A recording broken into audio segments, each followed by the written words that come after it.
Fala galera, muito bom dia, Morning Call na parte de Equities, começando agora, dia 24 de fevereiro, quarta-feira, dia de incertezas no ar, né? Porque de fato as coisas mudaram muito de anteontem para ontem.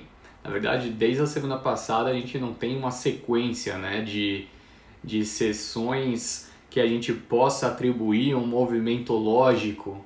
Basicamente, as coisas vão acontecendo, um dia muito diferente do outro e fica difícil para a gente projetar, né, o que pode acontecer no dia. Galera entrando, mandando bom dia. Bom dia, Henrique Global. Valeu, Simone.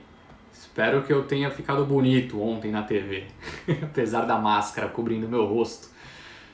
Valeu, galera. Muito obrigado pela presença de todos. Enquanto o pessoal vai entrando, vamos fazer aquele início de costume falando sobre a sessão de ontem e aí depois a gente passa então para as principais notícias de hoje, a abertura do mercado internacional, como as bolsas estão atuando, commodities, minério de ferro, petróleo, Bitcoin, tudo que a gente fala aqui, né, com frequência. Eu vou repetir, né, só que agora relacionado ao dia de hoje, e hoje é uma abertura um tanto quanto positiva. Obrigado, Ana, obrigado. De fato é meio estranho, né? Ficar na TV lá, uma câmera na sua frente, luz, eu não estou muito acostumado, eu fico só com o celular aqui na minha frente, então é muito mais simples, né? Lá tem uma pressão danada, mas valeu aí então, galera, pelas mensagens. Vamos começar a falar sobre a sessão de ontem.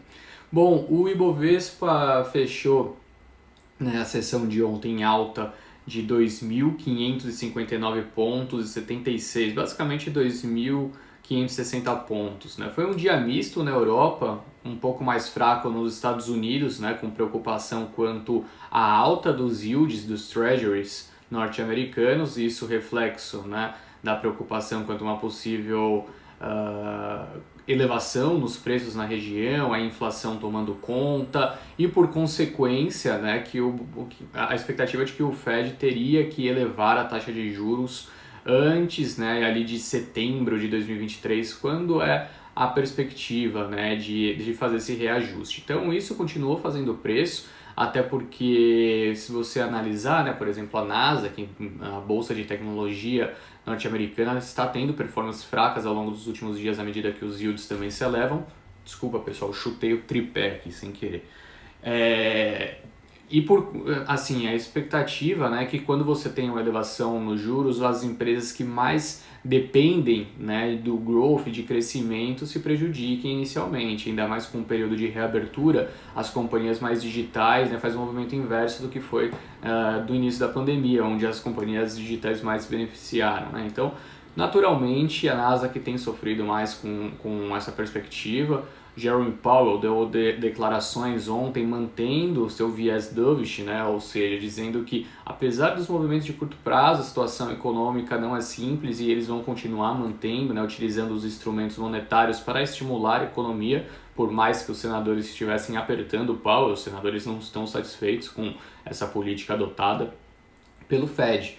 De toda forma, esses foram os principais destaques lá de fora, né? Aqui o movimento diferenciado, natural também, dado que a performance do Ibovespa na segunda-feira tinha sido muito inferior das bolsas globais, né? Então aqui a bolsa disparou 2,27, mas ainda, como eu disse, né, ficou em 115.227 pontos, bem abaixo daquele patamar que estava negociando próximo dos 120 mil, né, ao longo dos últimos dias, antes de segunda-feira.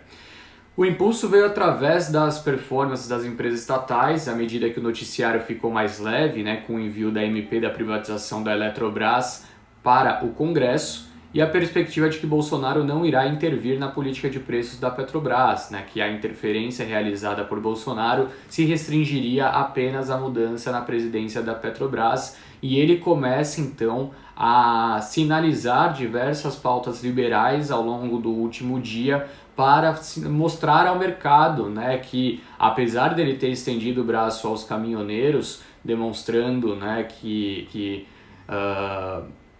a substituição, né, no comando da Petro com certeza tinha esse viés, né, de demonstrar aos caminhoneiros um esforço efetuado por si para combater a elevação do preço dos combustíveis. ele também não deixa, né, de estender as mãos à Faria Lima, demonstrando que pautas liberais podem ter andamento. O ponto é que, assim, entregue as pautas foram de fato feitas, né? Assim, se pegar ali nos últimos dias, a gente viu um avanço nessas pautas, a PEC emergencial caminhando também em Brasília, mas o que falta agora, né, é a concretização, é de fato as promessas se tornarem realidade, e isso depende daquele jogo político de Brasília que sempre dificulta a situação, né? Bom, mas de toda forma, então, as estatais se destacaram na sessão de ontem. Petrobras recuperou parte das perdas, né, das últimas duas sessões, subiu 12%. Vale ressaltar que tinha caído quase 30%, né, nas últimas duas sessões, então foi uma boa recuperação, mas ainda distante dos patamares que vinha sendo negociado. Eletrobras subiu 11% também com esse noticiário, né, da MP da privatização da companhia, enquanto o Banco do Brasil disparou 7%. Tá? A Itaúsa subiu 7,5% após divulgação dos seus resultados. E o destaque negativo foi Lojas Americanas, né, que caiu 6% após disparar na sessão anterior com o noticiário da fusão com B2W. A Lame 3, né, as ações ON das Lojas Americanas, na segunda-feira subiram 40%. Então tinha espaço para realização natural, sem preocupações por aqui. Quanto ao noticiário de vacinas, temos algumas notícias importantes, né? A Anvisa concedeu o registro definitivo à vacina da Pfizer contra o coronavírus. O contraponto é que o governo não comprou nenhuma vacina da Pfizer, né? Então, assim, por um lado a notícia é boa, por outra não tem efeitos práticos porque a gente ainda não tem essa vacina aqui. A expectativa é que agora, com essa aprovação, as negociações evoluam, né? Até a CEO da Pfizer aqui no Brasil disse exatamente isso ontem. Bom, o Butantan produzirá Coronavac sem depender de insumos da China em dezembro deste ano, segundo o governador de São Paulo, João Dória.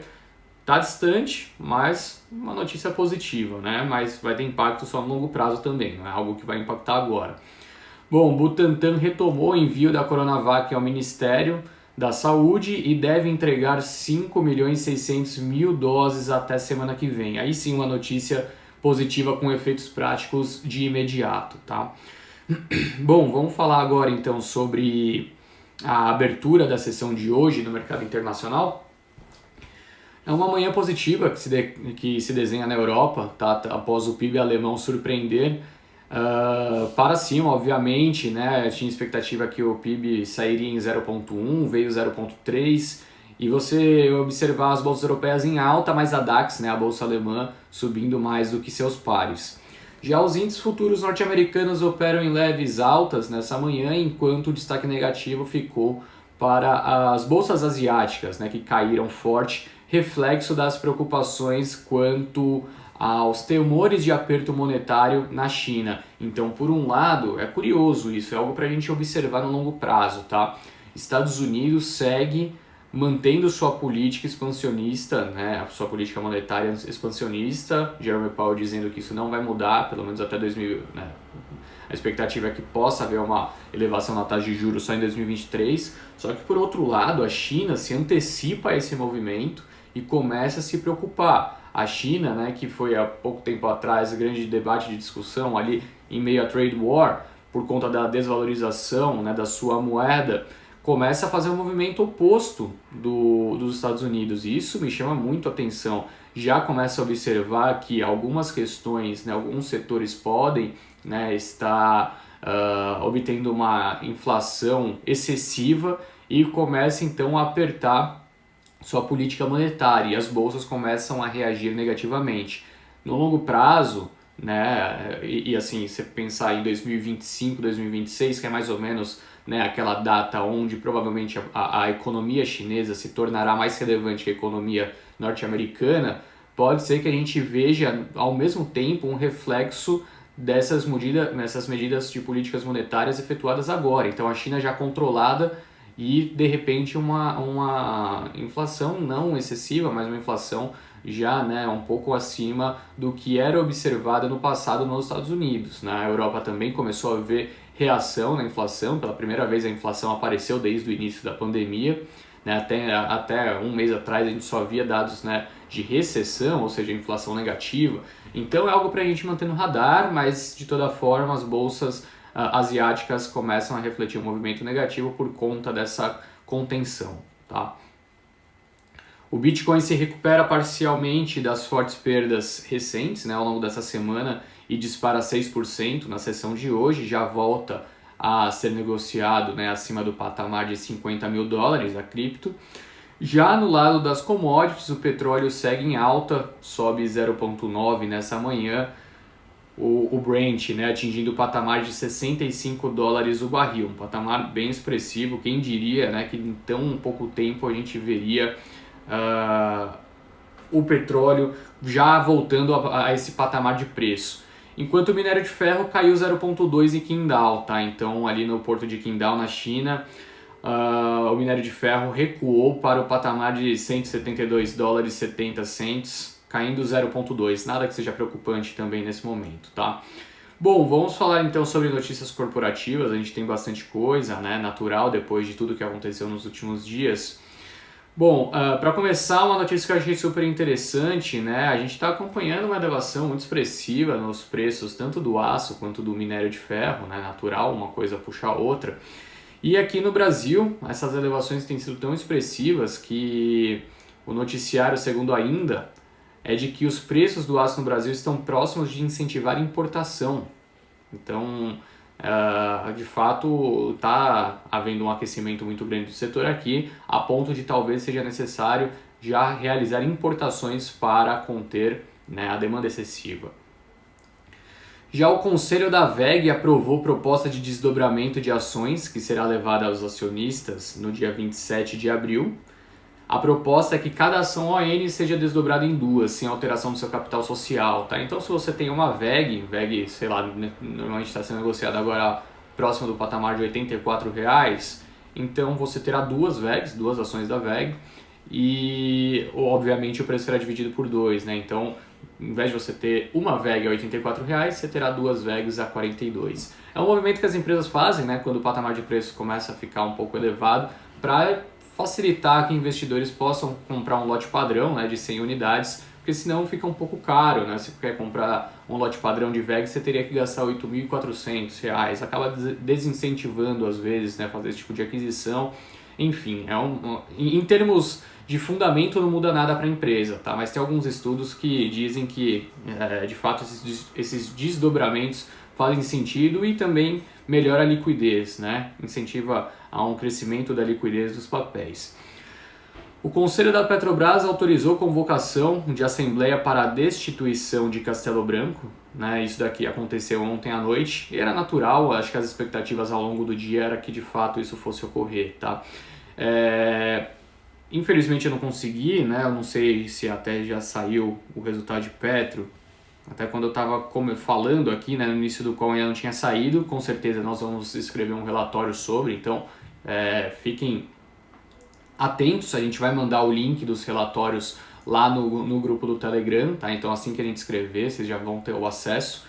Mas de toda forma, a expectativa é de um resultado forte de Petrobras, né? Apesar também é fato que já tenha sido divulgado, né, os dados operacionais referentes ao quarto trimestre de 2020, que limita um pouco a surpresa. A gente já sabe que o volume produzido em 2020 foi recorde, a gente já sabe que as exportações também foram recordes, a gente sabe, né, que a produção da companhia foi muito mais focada no pré-sal, mas a gente não tem abertura de dados financeiros, a gente não tem ainda, né, o quanto a empresa conseguiu gerar de caixa, reduzir seu endividamento, né, reduzir sua alavancagem, então tudo isso é super importante.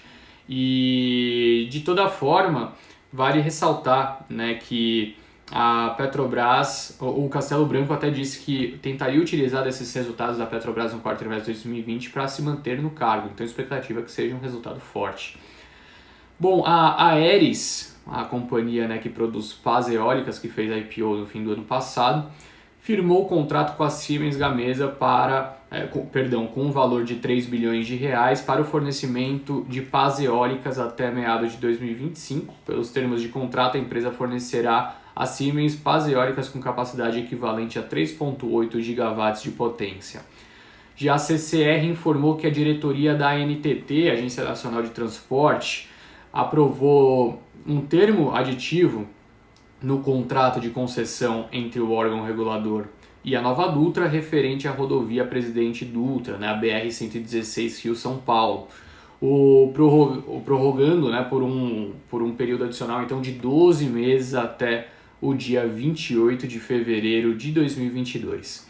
Já a Eletrobras recebeu um ofício do Ministério de Minas e Energia que informa sobre a edição de MP sobre o processo, né, de privatização da companhia. A MP possibilita o início dos estudos de modelagem da privatização pelo BNDES. Isso daqui, em linha, né, com a notícia que saiu ontem à noite, fez com que os papéis disparassem, que eu disse no resumo da sessão de ontem. E, bom, o que a gente pode adiantar, né, que temos de noticiário até então, é que uma privatização por completo não teria aceitação dos presidentes, tanto do Senado quanto da Câmara. Então, Pacheco e Lira não aceitariam a privatização por completo. Mas da forma que será feita, né, será mais ou menos da seguinte maneira, assim, a empresa se capitalizará e o governo será diluído, né? O governo não entrará nessa oferta e, obviamente, terá então uma diluição da sua participação no capital social da Eletrobras. E com esse dinheiro, a Eletrobras deve utilizar como outorga, né, para pagamentos de contratos efetuados com o governo federal, e o governo utilizará desse dinheiro para subsidiar a energia elétrica. Então é um movimento que, para o lado do presidente, né, onde ele disse que quer colocar o dedo na energia elétrica, é exatamente isso. Ele quer, através dessa capitalização da Eletrobras, conseguir subsidiar então a energia reduzindo os custos, né, já que muito provavelmente, apesar dele não ter interferido na política de preço da Petrobras, é natural que a gente veja algo sendo alterado por lá. E também no lado da energia elétrica, a situação através da Eletrobras. Bom, a medida provisória, então, que trata da privatização da Eletrobras será pautada no plenário da Câmara dos Deputados na próxima semana, segundo Arthur Lira. E o Bolsonaro disse, então, que a agenda de privatização continua a todo vapor. E, bom, é isso, né? Vamos continuar observando o desenrolar dessa história. A Telefônica Brasil está em negociações avançadas com o investidor financeiro internacional para a construção e oferta de rede de fibra ótica neutra e independente para atacado. A nova unidade tem o objetivo de acelerar a expansão da rede para novas localidades. Quanto a ofertas públicas de ações, temos duas notícias de empresas que pediram registro de IPO. A primeira delas é a dona da marca de carne de frango Super Frango. Então a Super Frango pediu registro para a IPO, tal como a São Salvador Alimentos, tá? Que também pediu registro na CVM. Bom, como eu disse, então temos alguns resultados importantes hoje, mas eu não vou comentar aqui, tá? Não vai dar tempo de eu comentar, não tive tempo também de olhar com cuidado. O resultado não é coisa que a gente olha em 2 segundos e já sai falando, tá? A gente tem que olhar com calma. Então a gente vai soltar os relatórios ao longo do dia de hoje e, bom, se você está no nosso grupo do Telegram, você vai ter acesso, tá? É só clicar no link porque ele vai parar lá no Guia Financeiro, que é o nosso site. Então vamos ver aqui como que, né, o índice futuro está negociando nessa manhã. Já temos 14 minutos, né, desde do horário que ele começa a ser negociado. Então acho que já dá para a gente ter uma noção boa do que está acontecendo. Índice futuro neste momento sobe mais uma sessão de alta, então lembrando que ontem à noite, né, a bolsa, o Ibovespa, né, o índice Ibovespa fechou às 6 horas, né, ele fecha às 18 horas, mas o futuro fica negociando por mais um tempo. E o futuro continuou subindo, tá? Mesmo depois desse fechamento então do Ibovespa, e hoje o índice futuro também já sobe, ele está sendo negociado nesse momento quase a 116 mil pontos, tem um gap de 750 pontos, mais ou menos, em relação ao Ibovespa, tá? Então a gente deve ter sim, a não ser que as coisas mudem, né, ao longo dos próximos 45 minutos, que pode acontecer, a gente deve ver uma abertura positiva do Ibovespa. O dólar volta a recuar um pouquinho, tá? Nesse momento ele recua a 0,37, sendo negociado a 5,42, né, o futuro. Bom, então é isso, pessoal. Já demos o nosso horário. Gostaria de agradecer pela presença de todos, né? Mais uma vez, então, Morning Call da Guide Investimentos fica por aqui e estaremos de volta amanhã nesse horário de sempre. Obrigado pela presença de todos, um bom dia, até mais, tchau, tchau.